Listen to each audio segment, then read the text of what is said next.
morning again. Welcome to my channel, Bisayang Sipat Studio. And by the way guys, makasipat, look at my hair. This is my new look. And you know, if sino gusto nito, bleach muna tayo bago ito ma-achieve. Ito ay Platinum Pink Golden Blonde. 1163. Yay! Okay, kung gusto nyo, punta kayo dito. I-bleach namin kayo. Tapos i-color, at saka i-treatment. Okay? So, kung sinong gustong mag-color with treatment, meron kami mga packages. May 600 with treatment na yon, 750, which is Lumina. And then, yung 600 is color and hair spa. One day lang yun, mga kasipat. Wash out agad. So, buti na lang yung Brazilian blowout is 1.5 color, haircut, and treatment.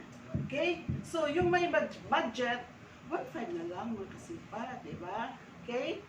Kasi, strengthen yun sa hair. Anti-hair fall, shiny pang buhok mo. So, ito ko ngayon. Kung sinong nagugutom mo, kain ka lang dyan para itong kamuti. O, tingnan mo. Ganda. Okay. So, meron naman kaming mga reband dito, mga kasipat. Meron kaming Renura, which is 2 treatment. Brazilian at saka Diamante. Yung sa inner at saka outer, i-repair niya, i-treatment niya. So, kaya 3,000. So, mayroon kaming all-in, reband all-in. 2,500. Ano yun? Highest treatment yun. Ang ginagamit namin, Brazilian blowout. Then, tapos, mayroon kaming 2,000. Power trio yun. Yun ang mag-strengthen strengthening sa hair, 2,000. Then we have 1,500.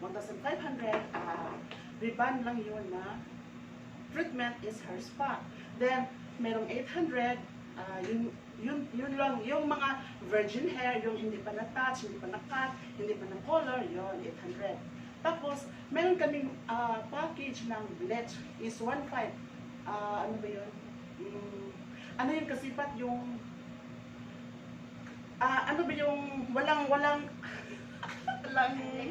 unlimited yung 1,500. So, punta na kayo dito. Yung mga buhok, may problema sa buhok, may treatment kami na 1,000 yung Diamante. Yung may mga sunog, yung palaging naliligo sa dagat. So, punta kayo. Marami kaming na ano dito. Naayos ng buhok nila. Happy na sila. Yun. Tapos, may different kinds kami ng haircuts. Yung bob cut, yung C-cut, yun. Tapos yung cut, yung straight lang yun ba? Straight. Sorry po. Then, may foot spa naman kami. Yung foot spa is 250, free manicure, and then pedicure. Pedicure sa TL, tapos yun lang ang babayaran nila, yung foot spa, 250. Which is very expensive yun sa labas ng salon. Sa ibang salon. So, yun mga kasipat. What else? I think, na-discuss ko na. So, our menu for today is Bisayang Sipat Studio. So, sa hindi pa nakapag-like, napaka-subscribe and share, please like, share, and subscribe. And don't forget to hit the notification bell so that you will be notified in every upload na gagawin namin ng video. Okay?